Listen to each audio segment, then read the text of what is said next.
Assalamualaikum warahmatullahi wabarakatuh. Hayo, siapa yang bikin kentang Mustafa dan ingin kriuk tapi tidak berhasil, selalu melempem? Dulu Ambu juga begitu. Tetapi setelah tahu cara memasak atau prinsip memasak kentang Mustafa ini, alhamdulillah kalau membuat kentang Mustafa selalu kriuk dan tidak melempem. Kriuknya pun tahan lama. Nah, yang ingin tahu juga caranya bagaimana, tonton videonya sampai selesai ya. Baiklah, kita siapkan bahan-bahannya. Yang pertama ada kentang, ini sebanyak 1 kilogram. Nah, kentangnya kita kupas. Ketika kentang sudah dikupas, sebaiknya selalu direndam dengan air. Kenapa? Karena kentang ini akan mudah teroksidasi. Jadi kalau misalnya tidak direndam, maka akan berwarna kecoklatan. Kemudian parut kentang seperti ini. Nah, ini biasanya airnya akan keruh seperti ini. Nah, ini dicuci bersih berkali-kali sampai airnya menjadi bening seperti ini. Nah, ini dimaksudkan agar nanti ketika kita menggoreng kentangnya tidak lengket satu sama lain. Kemudian kita goreng kentangnya dengan menggunakan minyak yang cukup. Jangan terlalu sedikit minyaknya sampai kentangnya ini terendam oleh minyak. Nah, ini jangan diaduk-aduk, biarkan saja nanti kalau sudah agak kering baru diaduk-aduk agar kentangnya tidak hancur. Goreng kentang sampai benar-benar kering atau tidak ada kadar airnya. Nah, tandanya adalah sudah tidak ada lagi buih-buih pada minyak goreng seperti ini. Ini pertanda sudah kering dan bisa diangkat. Nah, sebenarnya ketika kita ingin makanan tetap kriuk, tidak melempem, salah satu prinsipnya adalah menghilangkan kadar air pada makanan. Dan ini salah satunya ketika ingin kentang Mustafanya tetap kriuk, tidak melempem, gorengan kentangnya ini harus benar-benar kering dan tidak ada kadar airnya.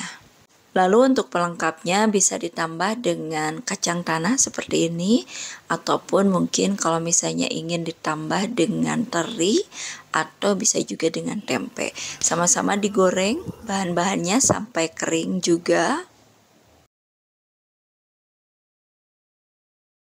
Selanjutnya kita akan siapkan bumbunya. Nah, di video ini tidak akan membuat bumbu dari awal karena Ambu masih punya stok bumbu dasar orange. Mungkin biasanya lebih cocok menggunakan bumbu dasar merah, tetapi dengan menggunakan bumbu dasar orange ini juga rasanya tetap enak. Untuk bumbu aromatiknya siapkan daun salam. Kalau bisa yang segar, ini yang kering karena tidak ada. Kemudian daun jeruk dan asam jawa 2 sendok makan. Karena tidak ada, diganti dengan jeruk nipis atau jeruk lemon sebanyak setengah buah. Kemudian siapkan wajan, tambahkan sedikit minyak goreng untuk menumis. Kemudian masukkan bumbu dasar orange. Nah, karena bumbu dasar ini sudah matang, sudah ditumis sampai matang, ini cukup sebentar saja ditumisnya. Lalu tambahkan daun jeruk dan juga daun salam. Nah, kalau misalnya dari awal atau bumbu awal, sebaiknya ditumisnya sampai benar-benar matang, aromanya wangi dan juga sampai keluar minyaknya. Jika sudah mengeluarkan aroma yang wangi seperti ini, tambahkan sedikit air. Nah, ditambahkan air ini biar aromanya lebih keluar lagi dan juga untuk melarutkan bumbu-bumbu yang lainnya. Kemudian ini kita tambahkan perasan jeruk nipis. Kalau tidak ada bisa dengan asam jawa, air asam jawa. Lalu tambahkan garam, kaldu bubuk dan juga lada bubuk. Selanjutnya tambahkan gula pasir. Nah, di sini Ambu menggunakan sekitar 6 sampai 7 sendok makan atau sekitar 100 gram gula pasir.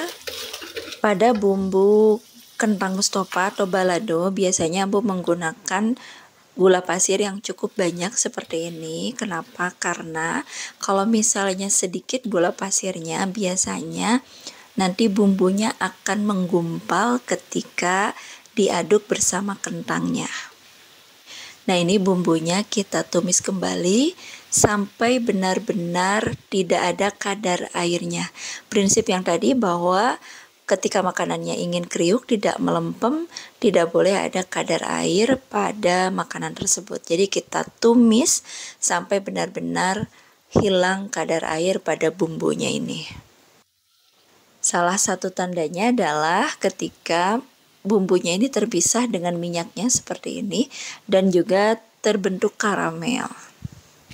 Kalau sudah seperti itu, masukkan kacang tanah dan juga kentang yang sudah kita goreng tadi. Kemudian kecilkan api, lalu kita aduk-aduk sampai bumbunya ini benar-benar merata. Nah, ini dia kentang mustofanya yang sudah matang. Tips yang berikutnya adalah kita harus mengemas kentang mustofa ini dalam keadaan sudah benar-benar dingin. Jadi tidak boleh masih hangat atau panas dikemas. Ketika dikemas dalam keadaan yang masih panas atau hangat, itu kan masih ada uap air yang keluar. Sehingga kalau misalnya ditutup, uap airnya ini juga akan membuat kentangnya ini jadi melempem. Tips terakhir agar kentang ini kriuknya tahan lama atau awet, simpan di wadah yang kedap udara agar tidak ada kontak dengan udara yang bisa menyebabkan kentangnya cepat melempem. Selamat mencoba, semoga tayangan kali ini bermanfaat. Insya Allah bertemu lagi di video berikutnya. Assalamualaikum warahmatullahi wabarakatuh.